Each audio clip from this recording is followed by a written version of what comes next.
So here we have today with us Lory Pollina, a QHHT practitioner who's going to be answering some questions for us on what is QHHT today. So welcome on Let's Talk QHHT and BQH. Lory, please tell us a little bit about yourself. Where are you from and how you came to be a QHHT practitioner? Hi, Natalie. Thanks for having me on. And what I can tell you is that it was a long journey to QHHT because I started in 2014, but I began in Buffalo, New York, and went to school out in California and studied philosophy, and went on to Europe for a couple of years and studied music, and continued on to Santa Fe, New Mexico, and did a 20-year stint creating a form of drawing. So I'm a visual artist and did my life work out in Santa Fe. I drew a depiction of the noosphere, which is the planetary layer of consciousness where all our thoughts reside as a telepathic internet, and it is eventually merging into a global consciousness or global brain. And so after I left Santa Fe, I spent 20 years there. I came up to Denver and lived for 4 years. And at that point, I had finished my life work of expressing myself through art and music to do that spiritual display. And then in Denver, I read the books of Michael Newton, which really made clear what the period from death to the resting place, choosing a new life and coming back for your next incarnation. It encompassed that journey over and over with, I think, 75 sessions. He was a hypnotherapist and wound up really enjoying those books, and it clarified for me what, you know, that journey of reincarnation was. I shared that with my cousin, and she sent me a Dolores Cannon audio tape, I think on the Roger Moore show or something. I heard about 5 words from Dolores, and, you know, my hands went up like, yes, Master, I'll follow you. And so I went to the library and got a book of hers and started reading it, and I couldn't stop. I went through, at the time, I think she had 18 books. In 3 months, I read all 18 books. I just kept on, and she said, you know, do interlibrary loan, and I did, and they just kept on coming to Denver. I guess Denver didn't have all of her books. So I read them, and I was like wild about all the information. It was like a huge wake up, and wanted to study with her. But I said, well, you know, what if I don't like hypnosis or whatever? How about if I get a session? Well, she was booked for 5 years out. So I found someone in Denver, and she was great. What wound up happening was I didn't feel like I went too far into hypnosis, where when she said, could Lory heal his back or whatever, I said, I don't know, I hope so. You know, it was like she was talking to me, my conscious mind. Mm-hmm. And so after the session, it felt like, that didn't seem all that great. Maybe I won't study. But she was really clear, and she said, you know, just give it a little while, give it a week or something, and you might see something. Well, a week to the day, I had a life-changing past life experience. Something happened, and it threw me into a past life, and it healed my spine, which was crooked, and that's why I had to ask, you know, could Lory heal himself? It was so astounding that it was like I immediately, you know, booked studying with Dolores. You know, I also had a feeling like I can't believe she's still alive and I could still study with her, you know. So I went and studied. And from And there, I want to pause there for a second and make a point or emphasize the fact of what you mentioned. You weren't in deep trance. not at all. It's not like you were on a somnambulistic state, trance. You were all out. You were very much aware of what was happening, very much conscious, Right. right? I was, I, I did have some past life experience with her, but I knew what was going on in the room, and I knew she was asking me the questions, and it was, you know, and then when she said, could I speak to Lory's higher self? It was like, okay, yeah, all right, I hope so. You know, so you played the game. like You just played the game. playing the game, yeah, because I thought she was just talking to me. I thought, you know, we never know these things, so I thought it was supposed to be like my higher self was going to say, we've been here all along, you know, welcome. And as you know now, by playing the game of following what the practitioner says to you and somewhat pretending or using your imagination. Yeah. Well, I was very much willing to have a good session, so I was just going to do everything, you know, that was presented to me to the best of my ability.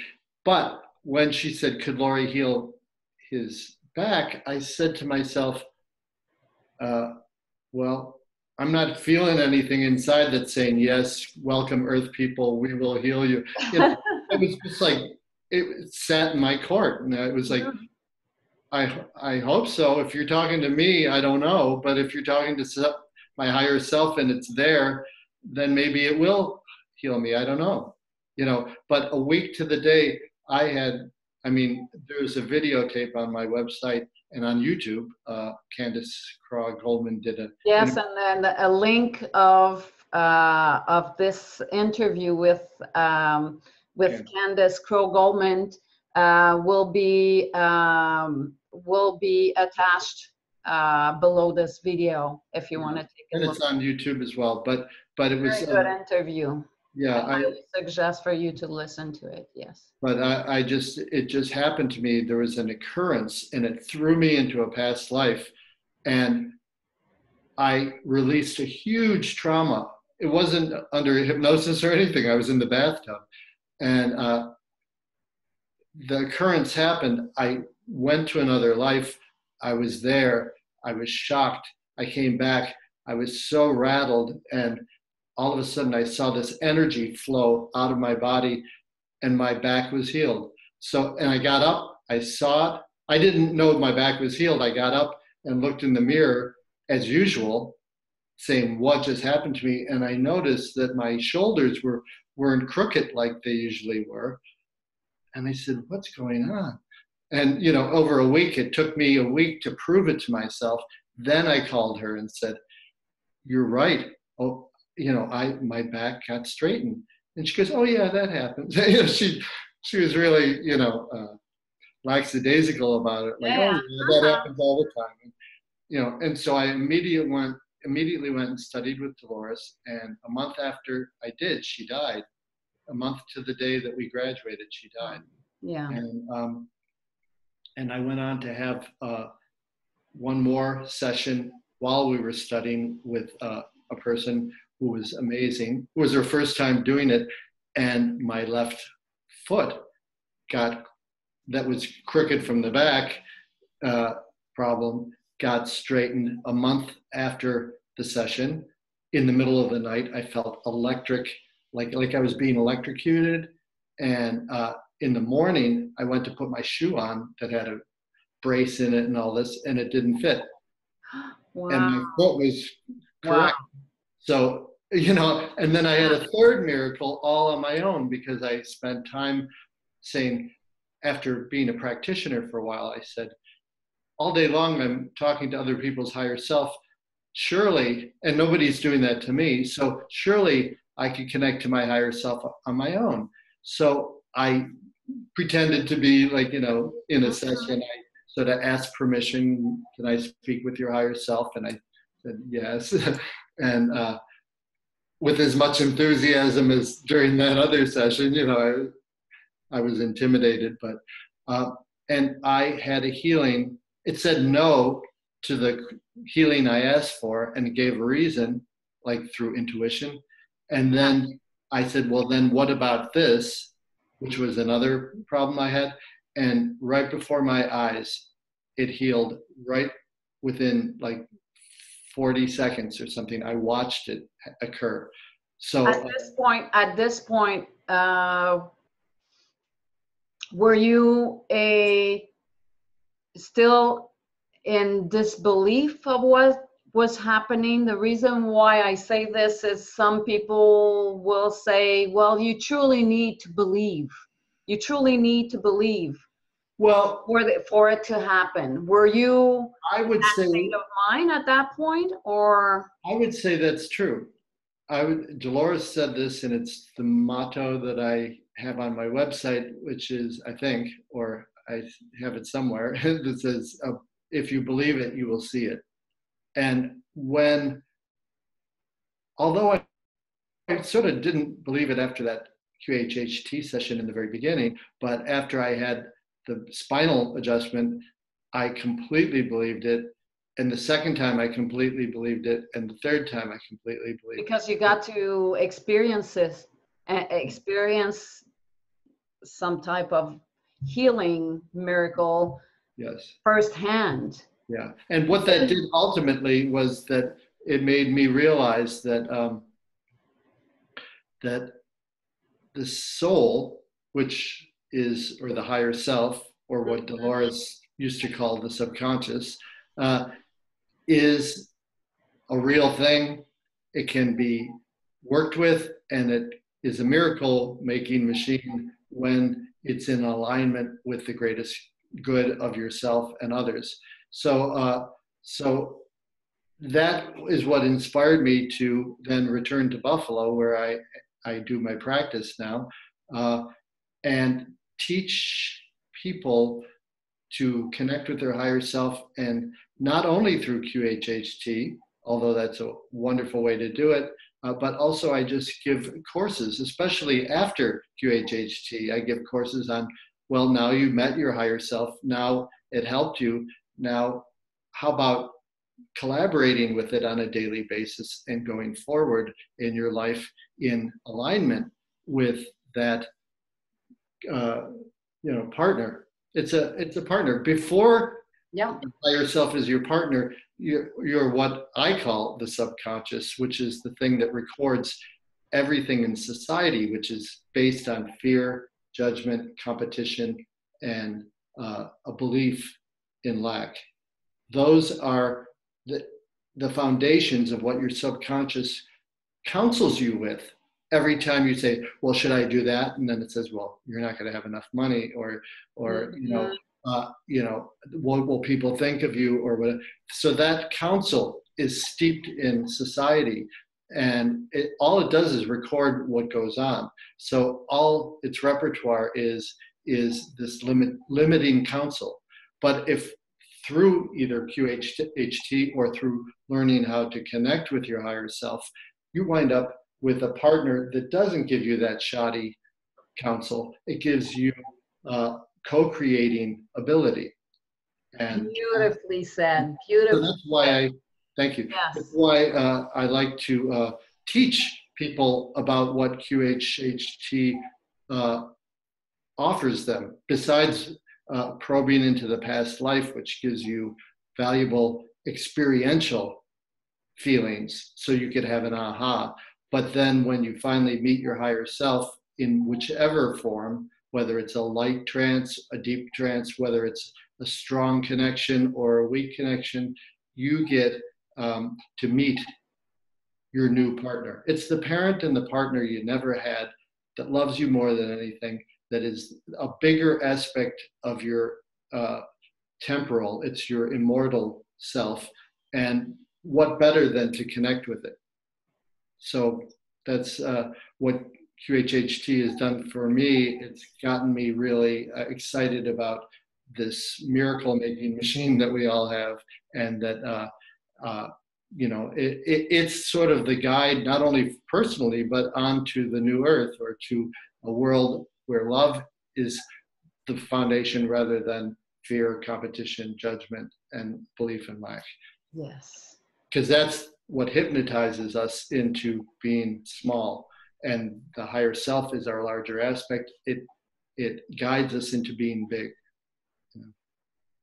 Beautiful. Wow. Thank you for that wonderful explanation and story about yourself. We could almost wrap it up right there. You've answered so. But we're having so much fun. Let's go down my list of questions I have for you now. All right. Give me a second, but wow. Yes, thank you so much for that. So my next question was going to be about what attracted you so much to this modality of hypnosis. You just answered that very deeply. So we'll skip to the next one. Would be, what other modalities do you use in your work, and how has they served you as a QHHT practitioner? Well, I'm pretty old school when it comes to QHHT because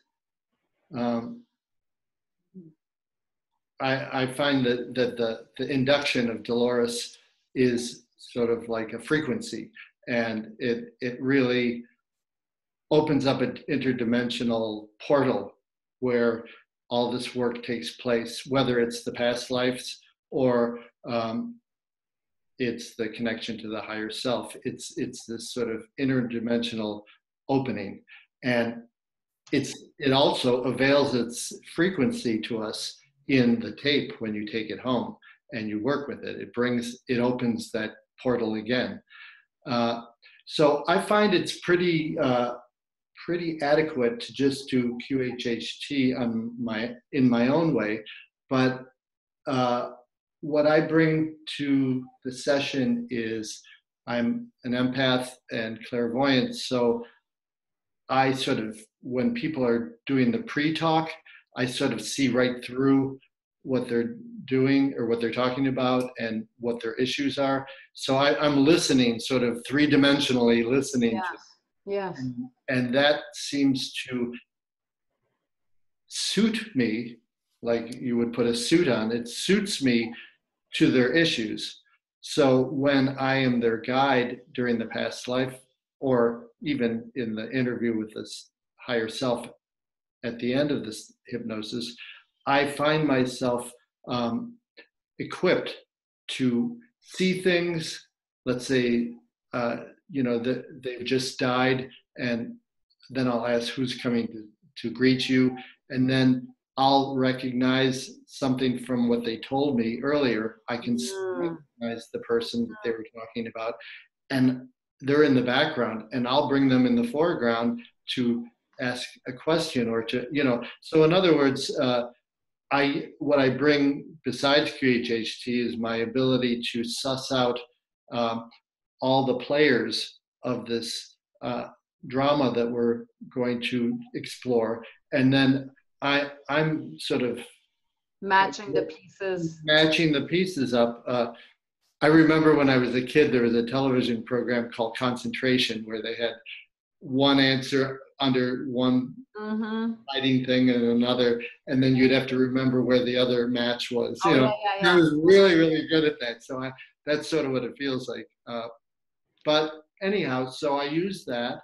And then I also, with such a heavy focus on how important the soul is, I give them sort of a pre-talk about why they're coming for QHHT. That I say, if your mother said to you, "Don't go out with that guy, he's not good enough for you," or whatever, and you say, "Oh, well, what does she know? You're young and So you go out with him and you're having dinner, he excuses himself, and then you see him leaving with someone else, you know, and leaving you with the bill.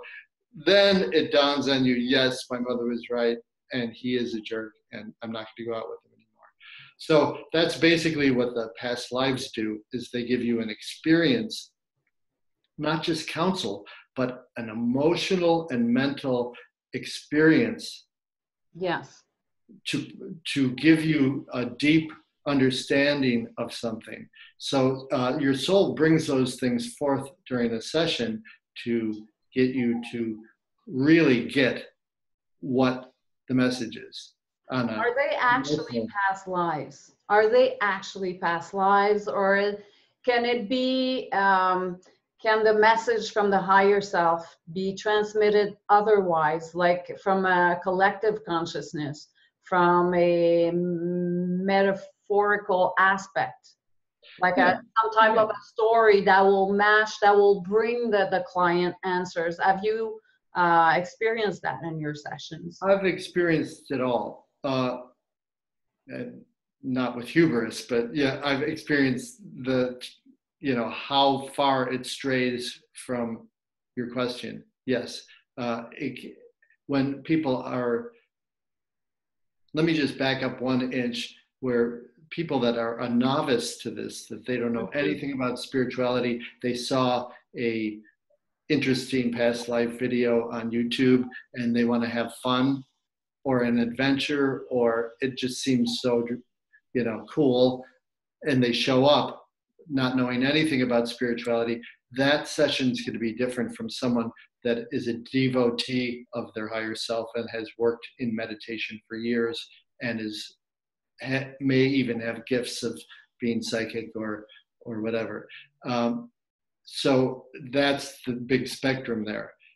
And when it comes to someone that's a novice, it can be metaphors that seem to give the answer. But the more you're willing to open up to what silence gives you, how potent the field of potentiality is with direction and guidance and connection to your higher aspects, your higher octaves, you can witness past lives. As Dolores said, there are things called imprints. So if you need to have a lawyer ability in this life and you never had a life as a lawyer, you will get an imprint of Clarence Darrow or some famous lawyer in you. It doesn't mean that you were him, but that you have his template. So you get on the ground running and you've got this ability to be a good lawyer. So whether it's your life or another life, or as we were speaking when we first met about the globe, the disco globe, where all of our higher selves are inside of it in sort of an amphitheater working together, and picking and choosing the help of other higher selves. Whatever it is that is happening during your session, it could be a wide spread of things, but I believe that yes, there are past lives, millions of them. I don't think we live hundreds of them. I think we live millions of them. Mm-hmm. I think that we're all together, our higher selves are all together at a way station. And then above that is maybe the oversouls, and above that, other conglomerates of us, all the way up to source. So the more you narrow your focus until you get to the individual who's on the table, there's a widespread panacea of things to choose from. Mm-hmm, mm-hmm. And do you find the higher self usually in those sessions, when people trust the process, do they mostly get what they came for or what they expected to get? Okay. How does that work? No, they didn't get what they expected to get. Because I go through the session with them, mm-hmm. I'm a 3D guide. I actually experience what they go through. I would say each and every time we got to the higher self. The ones that were disappointed couldn't see past lives. They were just seeing darkness and colors and things like that. And I explained to them what that means, which is that's a spiritual experience you're having of energy, and maybe in between planes or something, you're meeting different guides and forms, and or whatever. But anybody that didn't have like just the plain old, I was born, I'm wearing boots, my hair is big, I'm a giant, or as they're discovering who they are in the past life. Those people that didn't have anything like that and it was just blank, we always got to the higher self. We always got very good information. And I always felt that every situation that I partook in was a success. I know in my sessions when people come to see me with expectation, that's another huge point Dolores used to make. Don't come with expectations, especially now today with our wonderful YouTube, which our practitioners are more and more now posting their sessions to make them available for people to see the groundworks of it all and how a session, what you can obtain from a session. But what they don't get to see is the interview before the session of why the client might have came to see you. You just see the overall of the session. You don't truly understand what is being answered for the client. Right. But what I tell them, of course, I will assess where, like you've mentioned earlier, where the client lies in his spiritual evolution. If somebody comes to see me with no spiritual background or meditation work or no previous information on past life work and all that stuff, I will take the time to explain to them what they might expect without trying to lead their experience, tell them what they're going to experience, or I'd rather say what they might get to experience, because it is of my personal experience with clients that are not that evolved in those type of work to really not experience a past life. Yeah. So they might get disappointed. The fact is, I think, is vibratory or frequency. Would you agree with that? The more someone meditates, it's like, elastic band, the more you get to exercise and understand how to go about connecting with your higher self. And trusting that it is the actual higher self giving you the message. Practice makes perfect, as they say.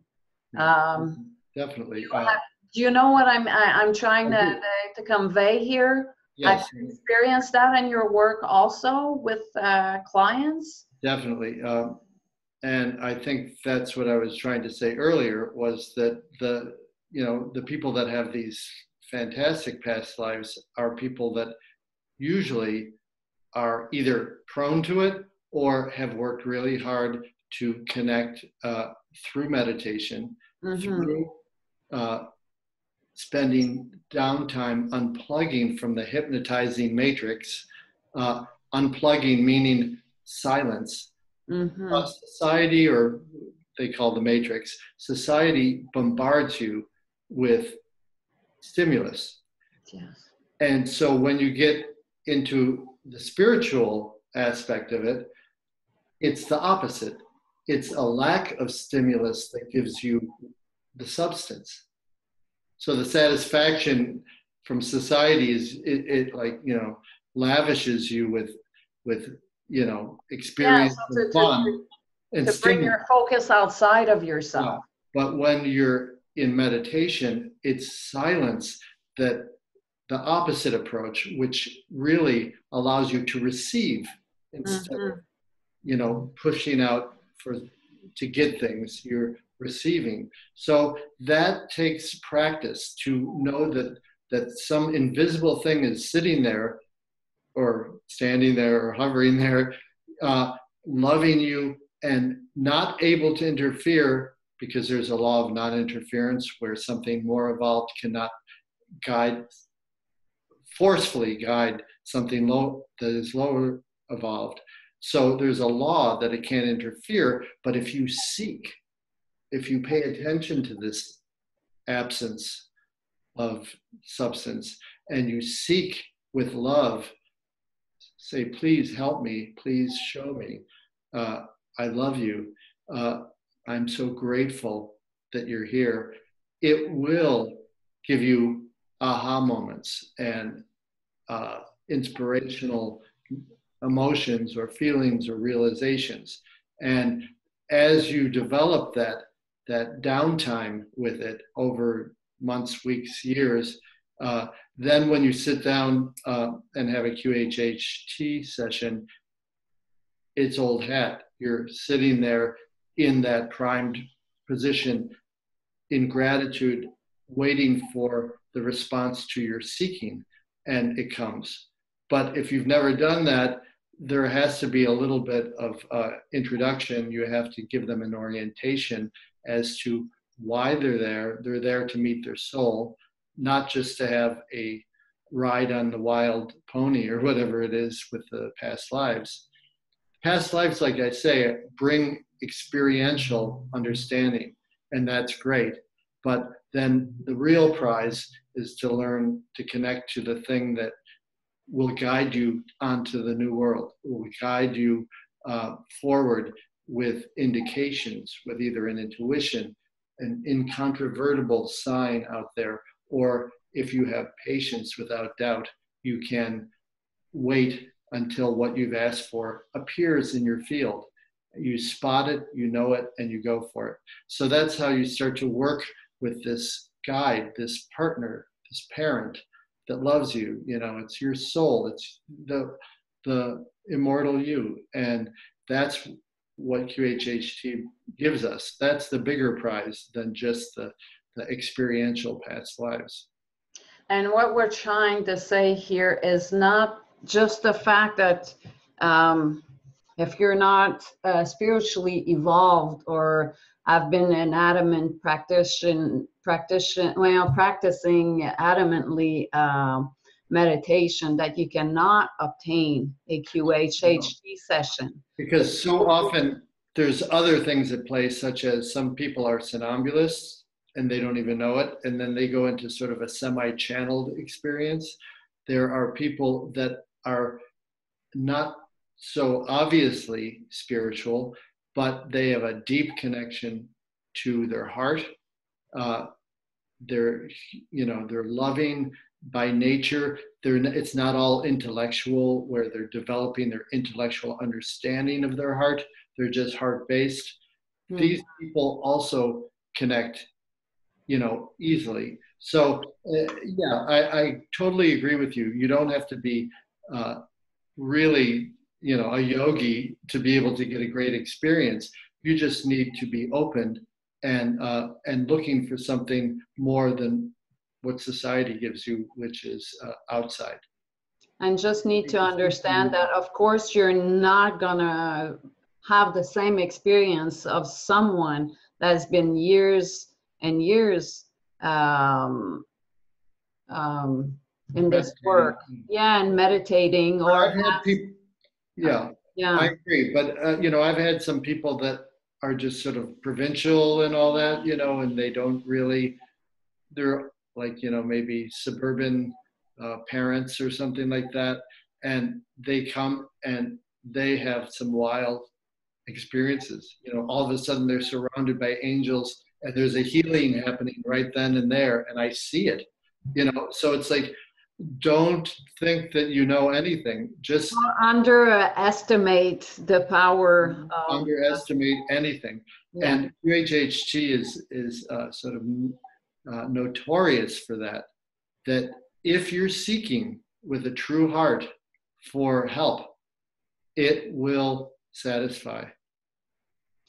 If people come to see you with the hopes of, like what happened to you, heal a crooked foot, assists, I don't know, something like that, what should one expect not for it to happen?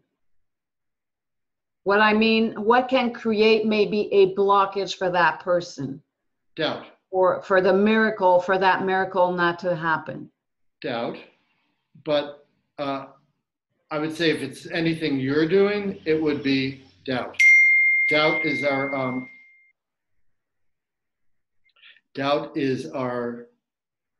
the thing that when I went ding. Yeah, yeah, exactly. Right on cue. Right. Doubt is our vote. That's what gives us free will. We have free will. And we have, exactly. We could choose to ascend. We could. But for the ones that are know nothing, when they come and see you about esoteric or metaphysical, you know, if they come to see you and they say, you know, I heard of QHHT and supposedly this stuff can do miracles, and I would really love to give it a try and heal my foot that's been bothering me for 20 years and blah, blah, blah. As long as they believe that it could happen, then if they come and they say this isn't going to work, then it won't. Okay. But if they believe that it could work and that they'll give it a try. Now, I wasn't believing that I was going to heal my back, so it wasn't like a burning, you know, belief in it that got me to have this miracle or miracles. It was that I had done the work. I had learned what I needed to learn, and now you know, powers that be could ease up on me. But you stayed open-minded to it. I stayed open-minded, but you never know when you're ready. And other things that I've wanted to heal, and since all my miracles, I'm not a walking miracle machine, although I am in my daily life. Everything that happens is miraculous. But as far as like healing something, I found, and I just did heal something that didn't heal for years. And it was because I had to finally cross over the line from sort of like a fear-based mind directive to a trusting soul directive. So I little by little, I've been doing that, but finally I sort of made the full step into, you know, I'm off my mind ruling my life now, you know, and it healed. So life lessons interfere, karmic issue. I think it's just an emotional stress from doing the wrong thing that creates illness. From being out of alignment with your passionate directives, the things that, if someone said, okay, Nathalie, do exactly what you'd like to do in your life, and all of a sudden that happened, you could do it, all the stress would relieve and the joy would come up, and you would see things changing physically for you if there were physical issues you'd like to heal. So I really you're vibrating at a higher frequency. Yeah, I think it's not in your dance form. Right. I think it's like when something's ill, it can't manifest, and that illness is created by unhappiness and a vibration that's not optimum. What do you say to people that come to see you and think it's related to karma or life lesson? I think karma these days, I've heard so many times that karma is over and we're done with all that. I really think that we're on a different functioning system now, and it's not about tit for tat. I mean, if you're still living a a hypnotized life and you're angry and you're, going around running over animals in your car and stuff like that, if you're like in that headspace, maybe you're incurring karma right now, and that's the world you want to stay in. But people that are evolving into this more heart-based world, I think karma is no longer a mechanism Okay. at play. Okay. Lessons, yes, you could learn lessons. You could say, I'm tired of doing this, or I'm tired of doing that. But, it's one thing to awaken out of a complete hypnotized illusion of society. And then it's another thing to be in touch with your heart's desire to help and heal other people and be in community and be loving and work towards the common good. The split that's happening is service of self and service of all. And if you're in the service of all arena, I think karma doesn't really play anymore. And if you're in service of self, I think that's part of that paradigm. What would you say to to a client that would come and see you? It's like, I really want a session, but I don't seem to be able to visualize.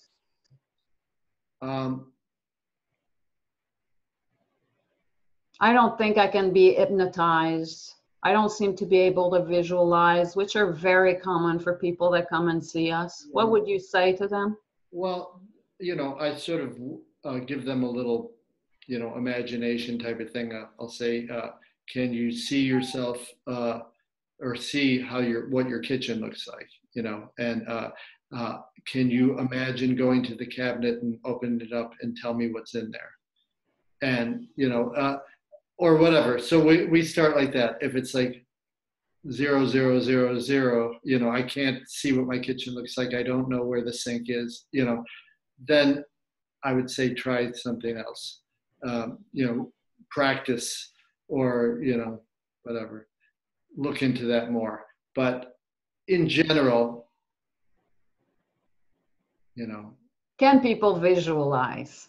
I think they could get close to it. A lot of what I do, I can't really visualize stuff as psychic and emotionally clairsentient as I am.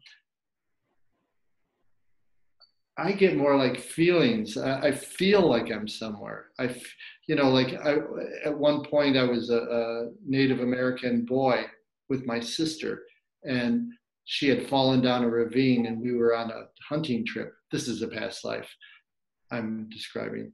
And when I woke up into it and started to have it, it was like, I could just feel I'm somewhere, but I don't know where I am. I feel that there's something looming over to my right.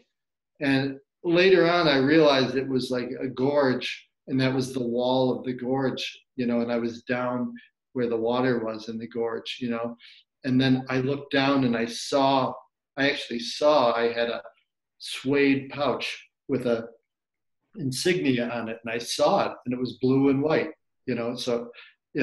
so I did see it once I was into it, but in the beginning it was more like, I just know I'm somewhere, I just could feel the pressure, I could smell the earth, I could, I hear, so and that's why in our induction, we try to get them to use those senses.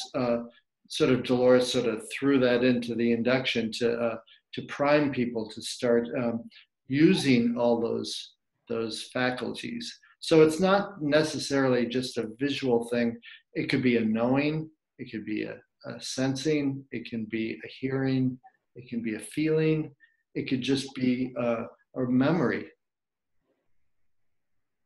A cellular memory, emotional resonance. Yes, cellular memory, emotional resonance, all that. And I find that's also where our expertise come in, because we have to, we have to go with every indication. Yeah. Everything that happens, we have to take it. And well, that's the nature of spiritual work, is it's very subtle. you have to grab onto it and it'll take you somewhere. Yes. And it's kind of like when I say doubt kills a miracle. A miracle, I analogize to say that it's like a little sprite or a fairy landing on your shoulder. If you leave it there, it will create magic. But if you get your doubt and you swat at it, you'll kill it. It's a very gentle and subtle thing, and you have to breathe awareness into it for it to help you. You can't squash it with doubt or be blind to very subtle indications that are showing up. So Showing up in a forest and being quiet, and little by little you'll see the sprites and the fairies, you know, they'll come out because you're quiet. yeah. Well, it's like that. You have to be very tuned into that magic is afoot, and you have to start to converse with it with your love and your attention. So in other words, just be a child again. Ah, Don't get the mind involved. easy way to say it, yes. Yeah. While during the session anyways. Could you give us a little bit of an example with a session that you had either with a client and description of what you just said, or a session that you had, like how it might come about for you once you're in that state, to where the imagination, higher self start to work together. And you said that you were somewhere and you just, for you, you don't really see the picture, is just a feeling, a knowing. Mm-hmm. An example of a session that you had, maybe how from the beginning, now you're down the cloud, how will someone maybe start to experience, or an experience that you had while in session? Well, I mean, this is an extreme case, but and a recent case, but someone was buried in a past life. And did she come off the cloud and see herself buried right away, or did you have to guide her, or you know, how did that come about? It started off where it seemed like it wasn't working. You know, I'm not seeing anything. Okay, well, are you seeing darkness? No, I'm not seeing anything. Are you laying down, or are you standing up? I'm not seeing anything. Can you tell if you're yourself or if you're a man or a woman? I'm not seeing anything. It's just nothing. Okay. Boom! They burst out into tears. And that very clear indication that it's working. They were beheaded. And they saw their head on the floor and their neck broken and their body laying there in opulent clothing. And I mean, I had to use every trick in the book to calm them down, which I did. But it's sort of like you just have to know that it's there. And why I would say that is that if I was sitting there saying to myself, uh-oh, this isn't working, what am I going to do? Oh, they're going to want to stand up and go home, or, whatever. If I believed in what they were saying, I might have said, okay, well, let's go back to the cloud, or let's do this or that. That's right, yeah. Mm-hmm. I know what we're doing is real, and so I am as patient as it takes for it to happen. And I've at times been there for 15, 20 minutes with someone in the dark. And they always wind up eventually saying, well, I think I'm upside down at least. And then it winds up that they're hanging from their feet. They're in a dungeon and, or whatever. But darkness, or sometimes it's darkness and they're in the stars, you know, and Yes. whatever it is, or they're on a planet and their face, you know, they've got three eyes or something, you know. Mm-hmm. In other words, you have to just Trust what comes up. you have to know that what is happening is a real experience. It's not that it's not working. If you buy into it, it's sort of like at that point you're married to that person. Yes.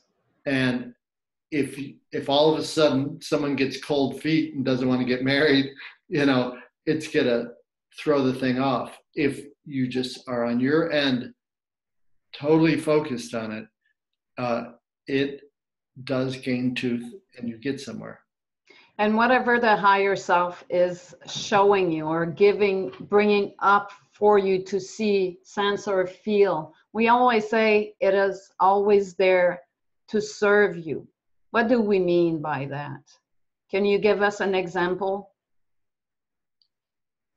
If you take a second or so to think about it, I'm putting you on the spot there. Well, no, it's just that I'll just give the example of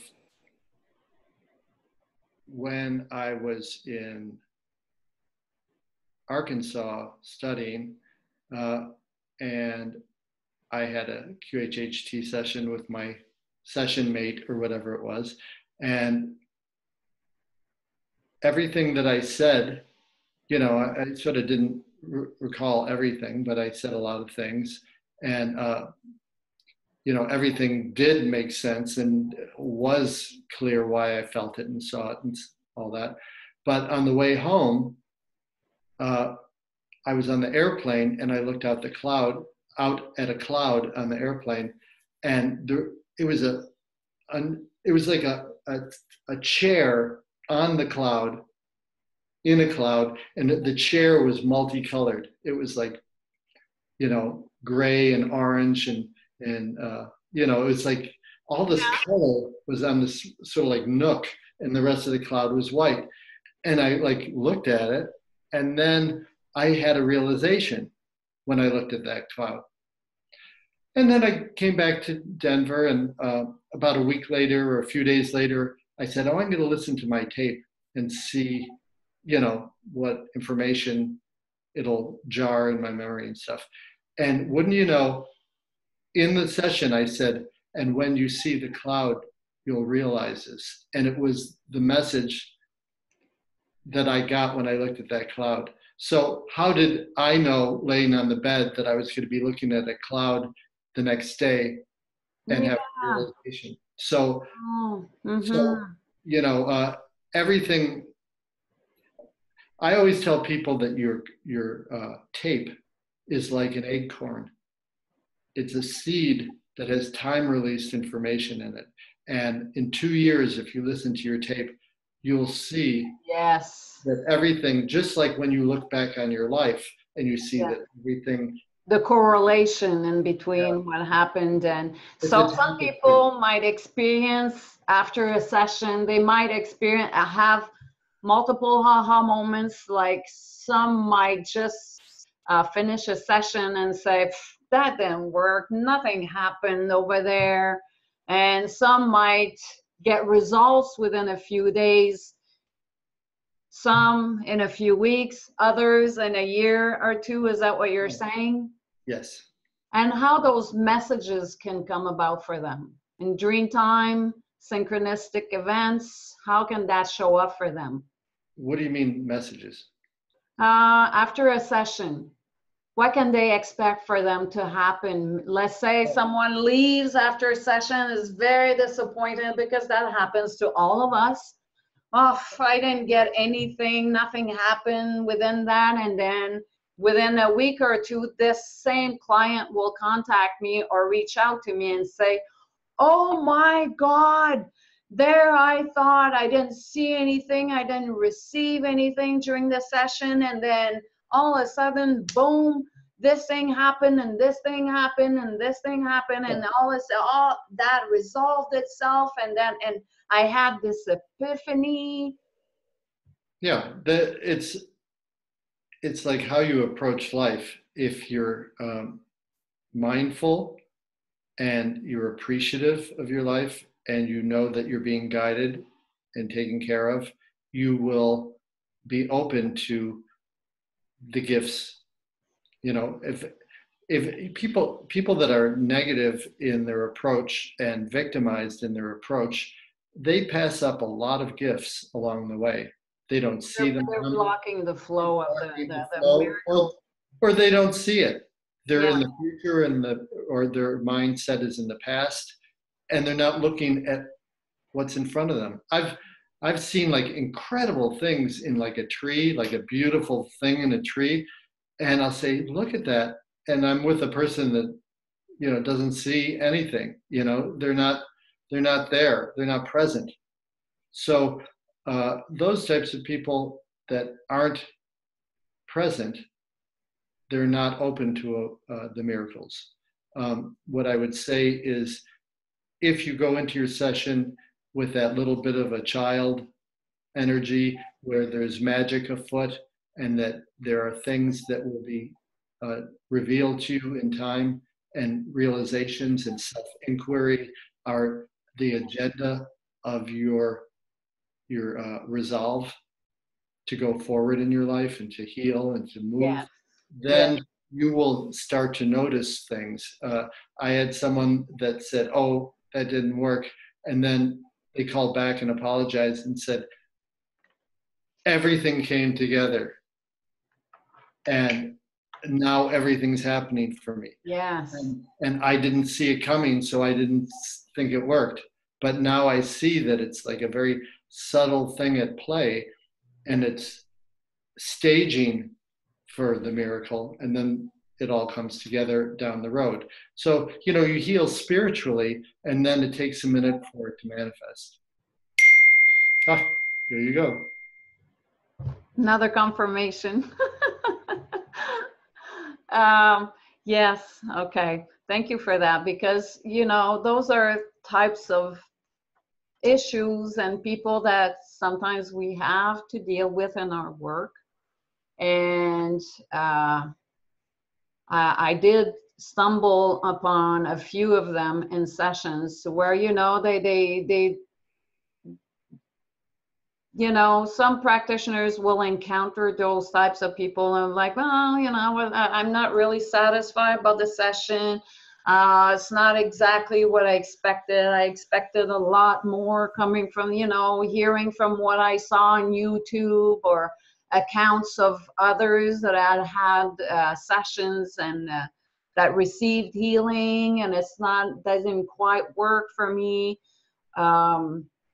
Like you say, doubting what you have received during the session is, you know, a big blockage to be able to receive the healing or allow the synchronistic events to set place in your life for the healing to actually occur, or the miracles, or the, you know, if you're not open-minded to receiving them, you probably, like you say, looking in the tree and the other one's not seeing what you're seeing, that may happen to you.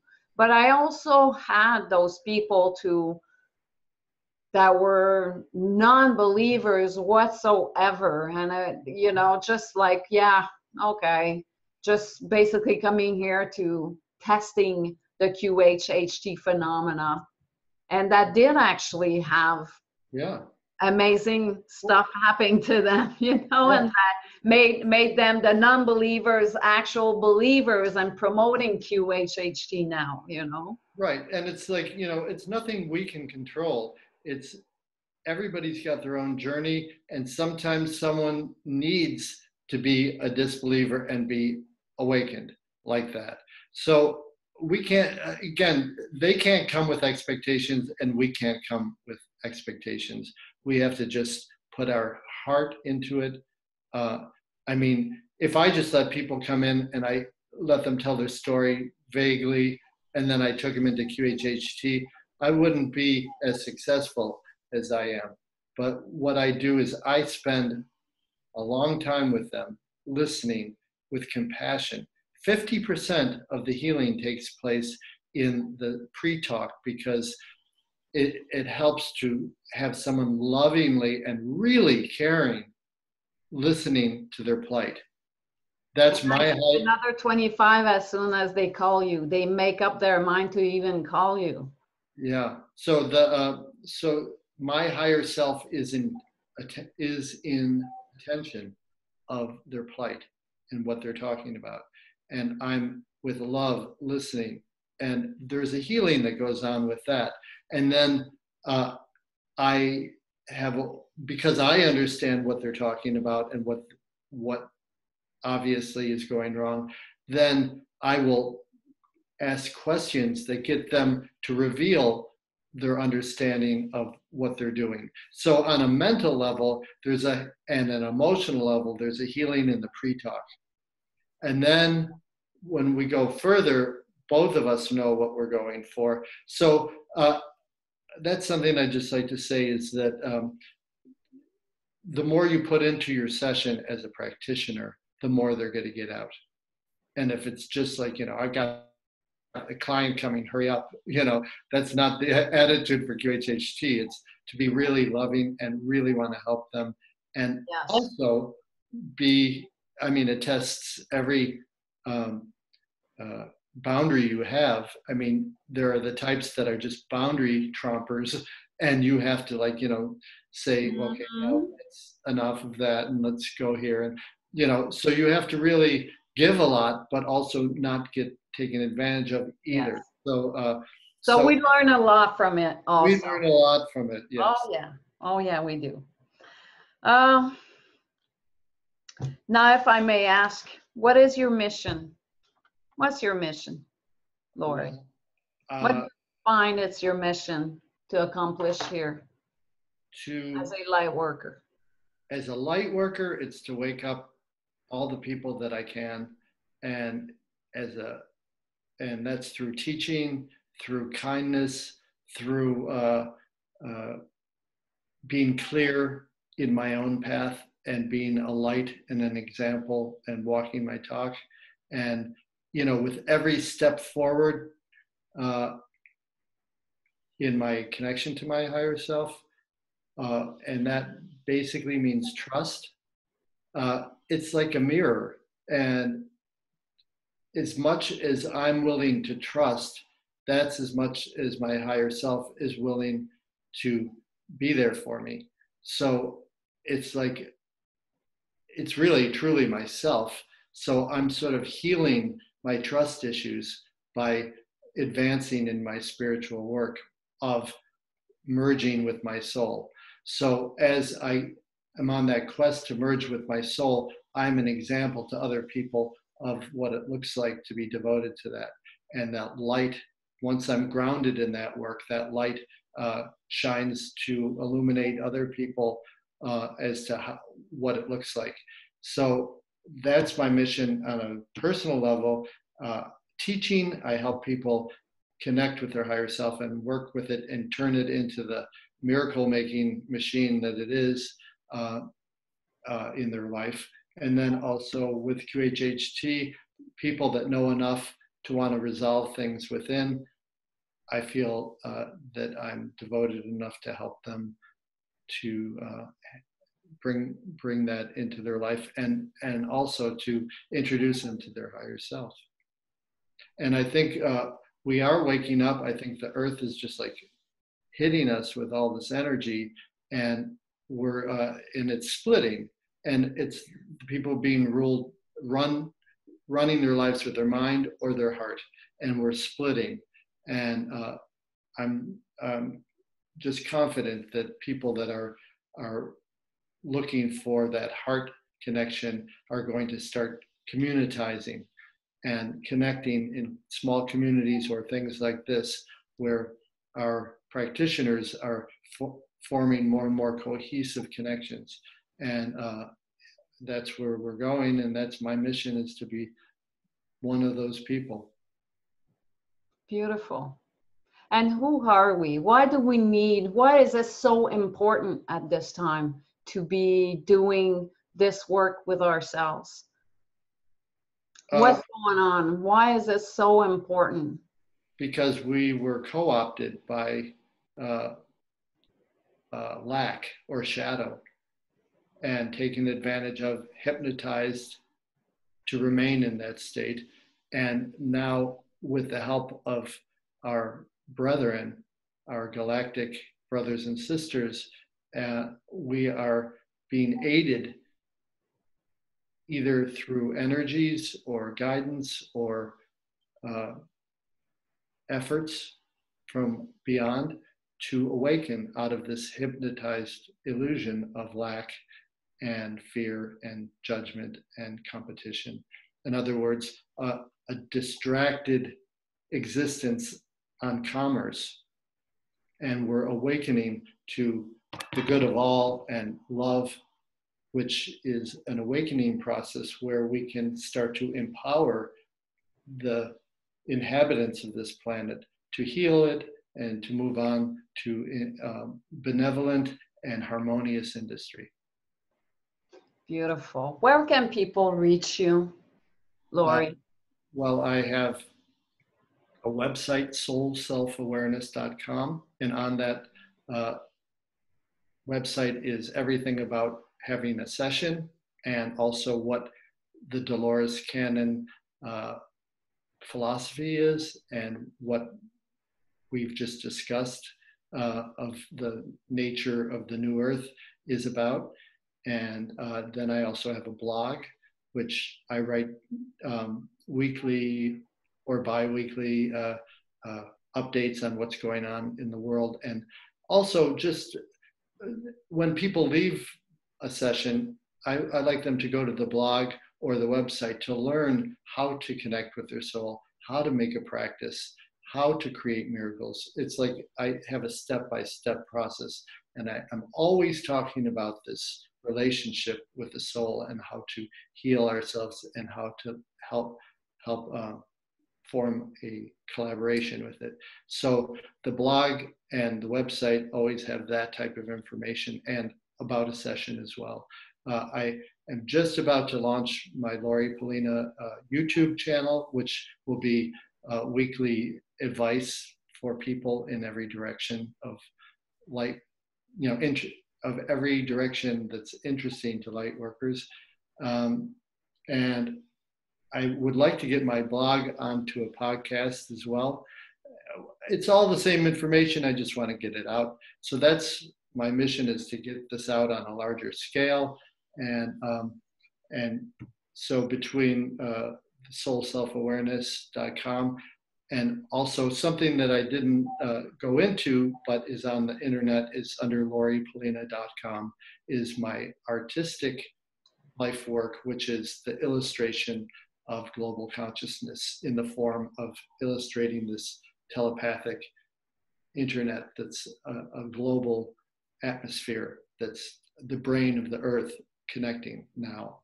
So and everybody talks about the thing called the event, or the event horizon, is once we get to a certain point of readiness, and the universe doesn't want to just graduate us with all these low marks like 17 and 35s.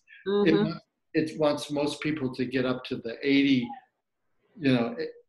80 or 90, mark, where then it can graduate the whole class. It doesn't want to graduate the whole class with everybody in the low ranking.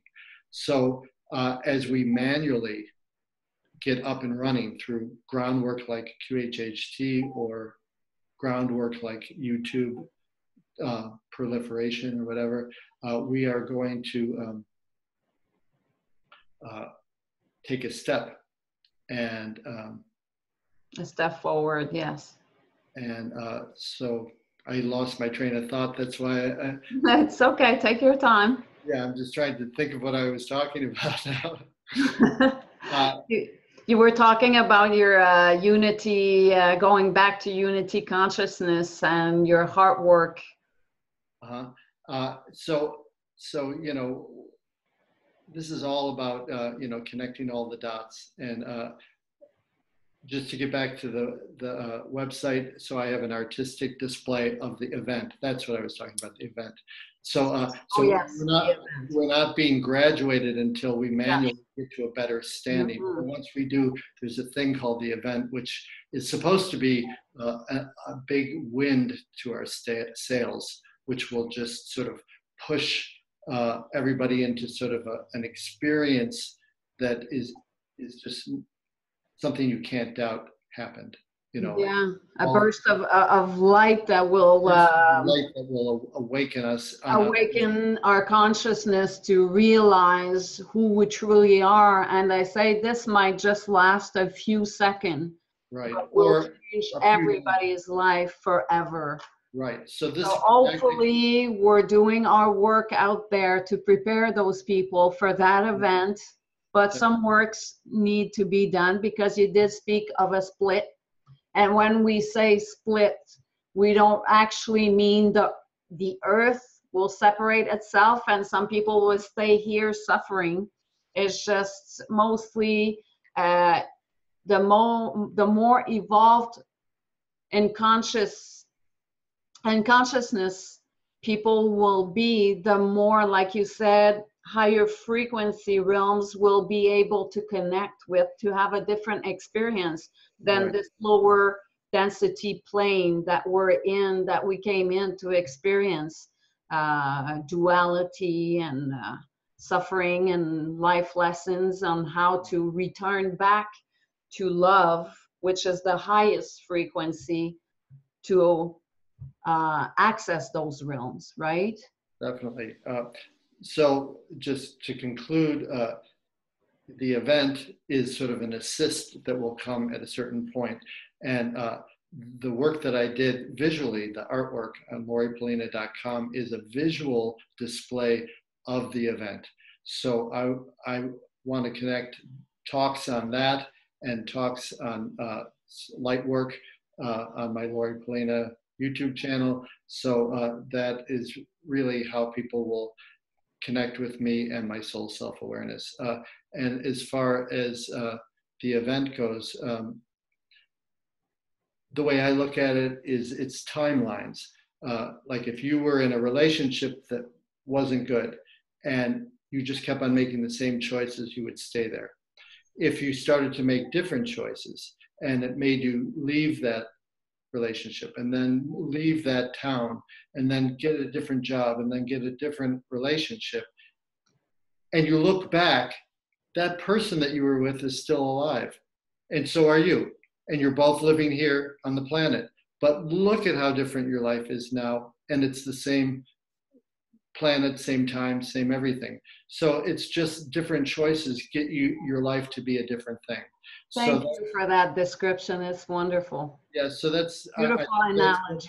I think that's what the timelines are, is we're Yes. through better choices, more heart-based choices, we're going to organize the earth in different realities, Yes.